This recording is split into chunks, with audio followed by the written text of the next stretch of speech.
വൈകിട്ട് 4:30യോടെയാണ് സംഭവം. സൽമത്തിന്റെ മകൾ സജ്നയുടെ ഭർത്താവ് സമീറാണ് ക്രൂരത കാട്ടിയത്.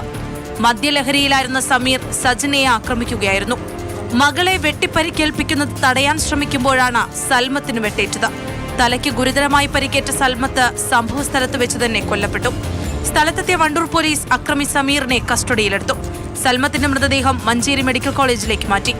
മദ്യത്തിനും മയക്കുമരുന്നിനും അടിമയായ സമീർ നിരന്തരം ഭാര്യയെയും മക്കളെയും അമ്മായിയമ്മയെയും ഉപദ്രവിക്കാറുണ്ടായിരുന്നെന്ന് സമീപവാസികൾ പറയുന്നു. സമീറിനെതിരെ മുൻപും പോലീസിൽ പരാതി ലഭിച്ചിട്ടുണ്ട്.